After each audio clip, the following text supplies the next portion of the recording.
Welcome back, AP. All right, welcome back to this Sunday. Welcome back to the fact it's about 10 o'clock in the morning right now, so you'll have plenty of time to get this bad boy done. I'm going ahead and start my timer right now, trying to keep this flip no more than 20 minutes, all right? So we left off in class talking about the state of nations from 1871 to about 1914, right? We were discussing particularly things like what was going on in France under their new republic. We talked about what's going on with Bismarck over in the German Empire. We talked about actually in the last unit what was going on with Russia and their Russo-Japanese War, Trans-Siberian Railway, etc., etc., etc., Sergei Vita.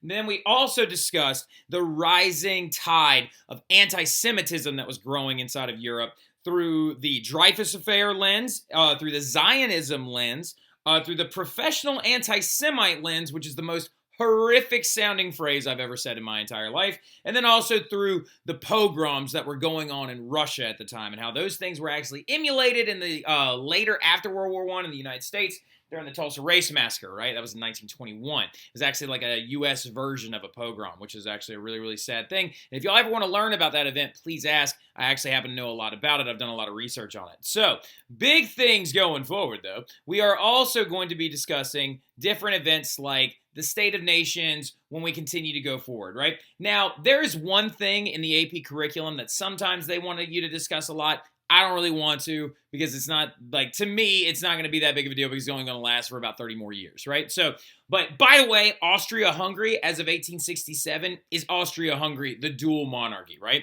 They go to a dual monarchy system due to the fact that Hungarians and many of the other minorities that are inside of their country, they're an empire, actually, the Habsburg monarchy empire, the Austrian empire, due to the fact that a bunch of them are beginning to revolt, right? And since they're beginning to revolt, they want suffrage, they want more rights and things like that. So Austria-Hungary tries to appease them by having what's known as a dual monarchy system, right? And they actually set up two different, capitals. There's a Vienna capital at the Schönbrunn Palace. Then there's the Castle Palace that's actually in Budapest. And I've been to both of those. Just saying. Now, anyway, and last but very not least, we of course have to talk about the last big state of nations going into World War I. And it's these guys. British people be like, it's Tuesday, innit? British people watching Spider-Man be like, Peter Parker. British people be like, can I get a bowl of water?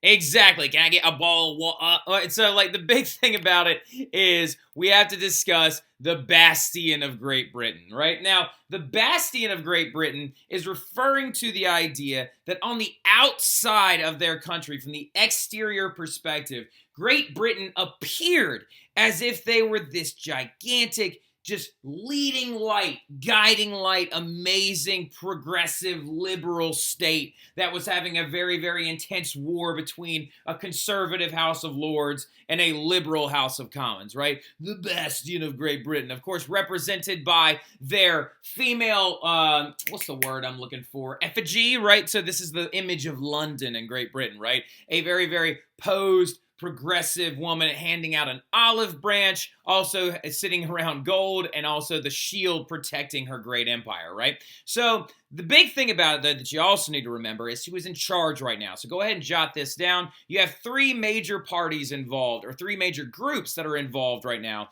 inside of Great Britain, right? You have what's known as the Labour Party, which is going to be the liberal progressive party, and that is going to be dominating much of the House of Commons. You then have the Tories, right, or the Conservative Party, that is dominating the House of Lords, and then is also present in the House of Commons. And then your third group is the monarchy, of course, as it always has been. It's Queen Victoria, right? This is the Victorian era of Great Britain. Very, very intense. Go watch Sherlock Holmes if you want kind of a nice image of Victorian era London. Very, very steampunk-esque. It's not really an accurate description of it, but it's still really important. But the big thing about it is Great Britain was seen as a guiding example due to the fact that this liberal progressive party was able to push through liberal agendas under the guise of their organizer, David Lloyd George, which is a very intense name.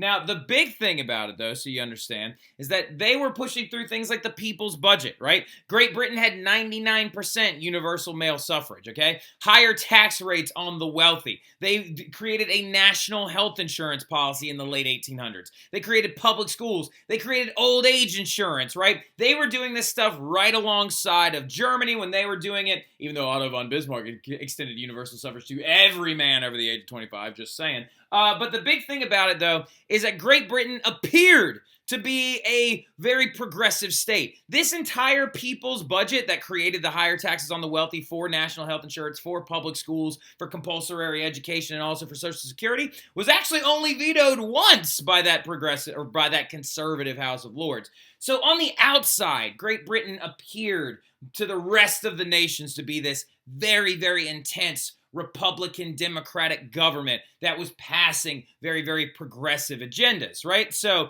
but the big thing you got to understand is that is there something they're hiding? Is there something going on internally inside of their empire that they're hiding?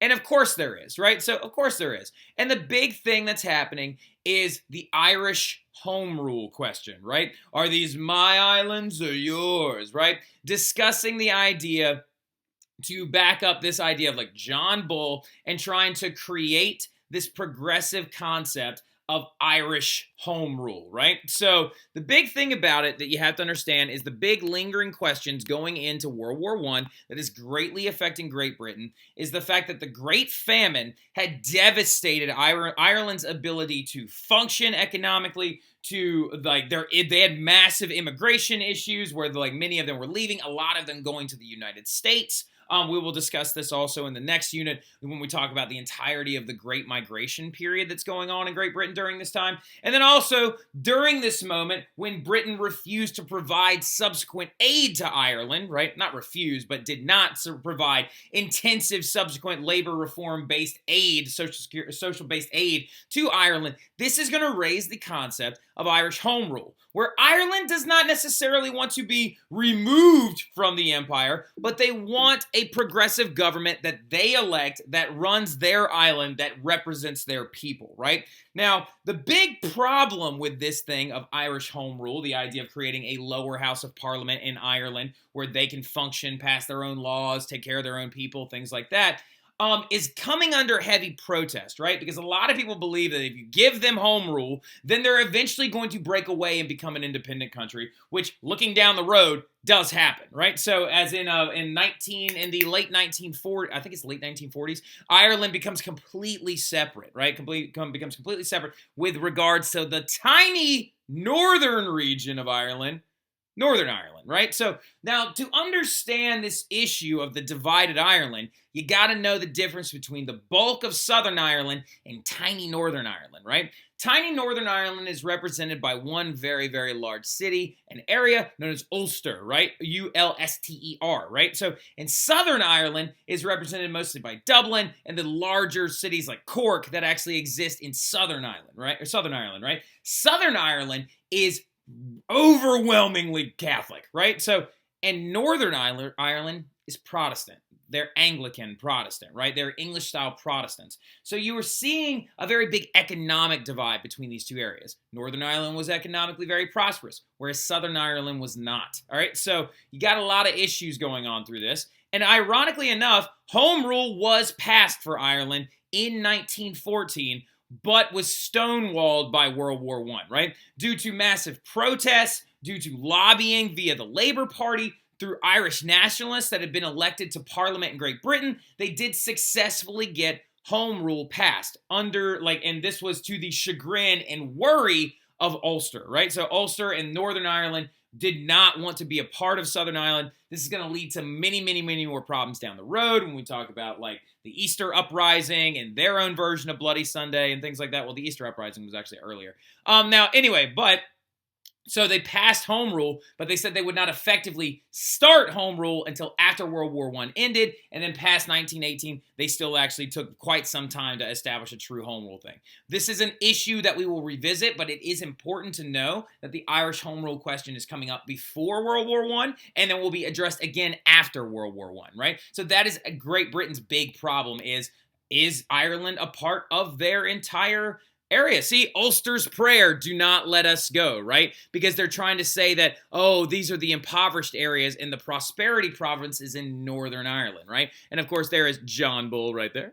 So then also going forward, no home rule. Every time you see the red hand right there, that is the red hand of Ulster, right? So they're saying, la la la la la la, that Ulster wants to stay with Great Britain, right? And then, of course, this is more propaganda from the people that want Ireland to stay a part of Great Britain, which was a little ridiculous and everything by this point, but it says radicalism, inefficient army and navy, home rule, a disunited empire will lead us into ruin, right? So basically the idea that if you let Ireland become an independent state or have home rule, it will lead them into ruin, which ironically enough in the modern era, that still is yet to happen. So now anyway, but big thing you also need to understand is on the back burner going on in the background are massive Marxist and socialist uprisings and movements are going on, okay? So this is the thing that we kind of talked about when we read our Communist Manifesto, and we kind of understood where Marx was coming from. We were talking about that. We talked about how certain elements of the manifesto have a little tinge of naiveness to them, right? So when it comes to certain different ideas, and we'll talk about how Edward Bernstein also agreed with that a little bit later. But you've got a lot of stuff going on. Like, for example, on this cup, this coffee cup, or tea cup actually, is meant to commemorate the Blackburn riots in May of 1878, which was started out as a nonviolent protest in England to accomplish socialist agendas through a labor union that actually, by this point, was being allowed to finally strike and do certain things, and then the police officers are going to retaliate with violent action. So socialism and Marxism are going on in the background, right? And they have been going on for a long time. And big thing that you need to understand is that I just referenced an event that happened in Great Britain.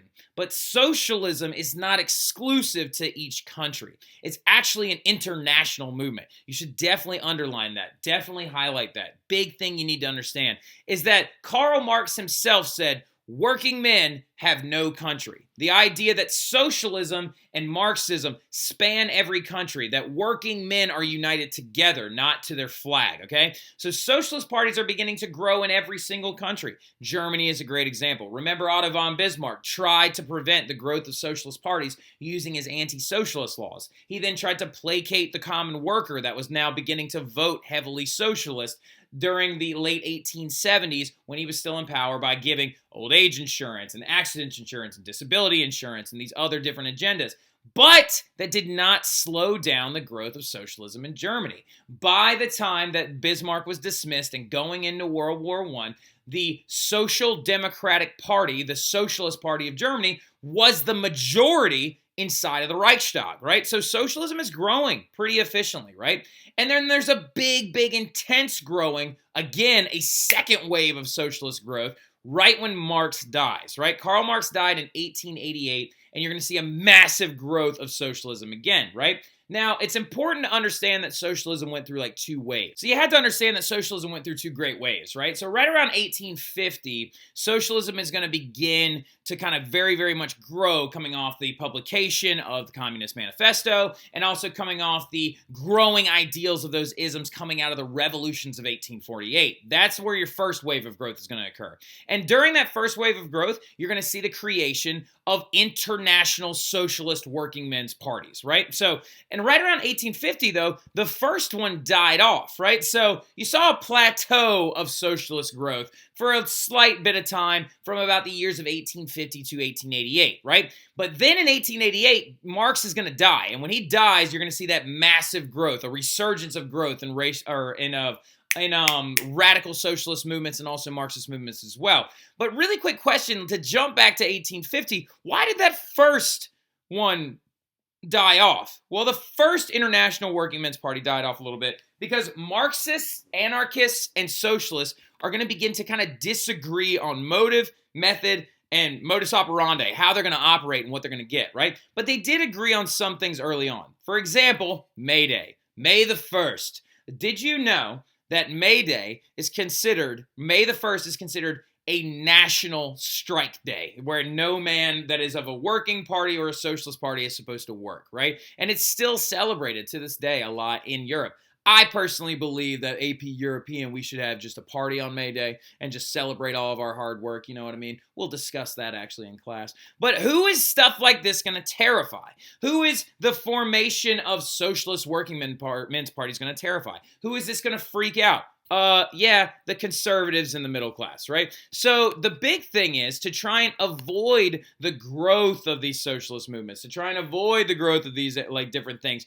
What the conservatives and the middle class are going to do is they're going to try to pacify the worker, to avoid barricades, right? So concessions are going to be made to these large groups that are the Second International Working Men's Socialist Party and things like that, right? So for example, from 1888, when this big wave of socialism begins to return, you're going to see wage increases by 2 times, right? From 1850 to 1900, you saw wages increase by double, right? You're going to see voting rights beginning to be extended to try and prevent the growth of socialist uprisings or any violent action. You're going to see quality of life in cities is going to rise. Edwin Chadwick, sewer systems, the reduction of cholera outbreaks, and the legalization and growth of labor unions that are allowed officially as of the 1870s to strike. It becomes legal for them to strike and actually form picket lines, right? So very big stuff. And one of the best examples of these actions was the Match Girl strike of 1888, right? So there were these match girls that worked for the Bryant and Mays Match Company, right? Bryant and Mays matches made these things known as Lucifer matches or white phosphorus matches, right? White phosphorus Lucifer matches could be struck on any surface and they would ignite and create the flame, right? And then, but the thing about it is you got to understand the people that work in this Bryant and Mays factory, right? So in the Bryant and Mays factory, to make these white Lucifer matches that could be struck on absolutely anything, right? On any surface. That's why strike anywhere matches have a tiny little white tip to them. It's because of white phosphorus, right? So the people that worked inside of that factory, though, were mostly young women. Immigrant women, a lot of Irish women, right? And they worked inside of these factories loading the sticks into these frames, and they got paid per frame that they loaded the sticks into. The sticks would then be cut in half, dipped into the white phosphorus, and then made into matches and then be boxed up, right? Now, these women were working under really screwed up conditions for 3 particular reasons. 1, they weren't given a safe place to eat their lunches or have breaks, right? 2, they were also charged by the factory for any small little fines that they had were like, oh, you messed up one of your frames. We're fining you not a day's pay, but we're fining you or your frame pay. Oh, you dropped a box. We're fining you. And so these women were working in terrible conditions. But the kicker, the biggest one that they were working around was the white phosphorus itself. Because red phosphorus had been discovered to be just as beneficial as white phosphorus for creating matches, but red phosphorus need a friction strip to strike themselves on. They can't be struck anywhere. White phosphorus also, though, the young women find out, causes a degenerative condition, and I'm going to show you a picture, but I'm going to cover my eyes, and it's called Phossy Jaw. This is what white phosphorus was doing to these young ladies' faces. If I zoom in right now, you can actually see some of the Phossy Jaw on their faces growing. White phosphorus causes the degradation and necrosis of your lower jaw and for your teeth to fall out. This is a man that has Phossy Jaw, right? So these women, they're like, you are not going to find us like this anymore. You are going to give us a safe place to eat our lunch that we're not inhaling this white phosphorus, making our teeth fall out. And you're also going to stop finding us. So they go on a massive strike, right? This is the strike committee of the matchmakers union, right? And this was now allowed, right? This was now allowed as of 1888 for these women to legally go on strike. And they actually had a very massive strike procession. They ended up clashing with police officers at multiple different times, but this action will be successful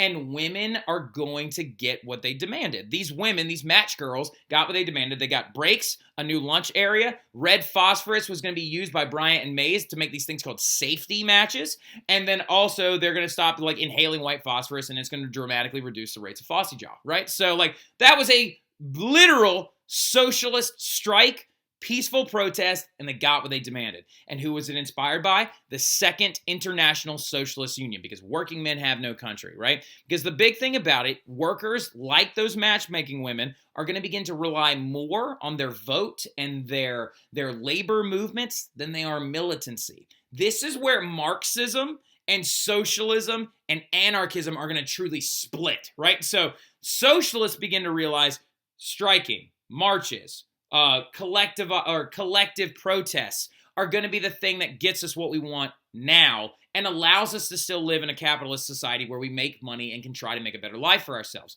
Communists, on the other hand, are mad, and Marxists are, on the other hand, are mad because they still want their violent uprising. They want the socialist workers to lash out against the capitalist bourgeois overlords. The proletariat is going to rise up and destroy this, and the objective should be a communist state with no countries, no borders, no flags, no nothing. And they believe that the socialists are kind of selling out, right? The anarchists, on the other hand, are just running around stabbing people, and we'll talk about them a little bit later on. But this is causing that separation between Marxism and socialism, which leads to a very important thing, a thing known as revisionism, right? Revisionism and militancy. So what's going to start occurring is some of these socialists are going to begin to take Marx's ideas and they're going to say, we need to make these more palatable for the modern era. The biggest one that did that was this guy, and his name is Edward Bernstein, right? Edward spelled E-D-U-A-R-D, Bernstein spelled B-E-R-N-S-T-I-N. Edward Bernstein actually wrote a book called The Evolution of Socialism, right? And in this book, he actually describes how we need to make Marxist theories more palatable. And that's where we're going to start class, right? We're going to start class by reading a little one of his excerpts. We're going to compare that to what we know about the manifesto. And we're going to kind of argue our position a little bit and see, like a mini Socratic seminar, and see, like, does this make a lot of sense, right? So, and we'll discuss that a little bit more, but I'll talk to you guys then. Y'all have a great weekend.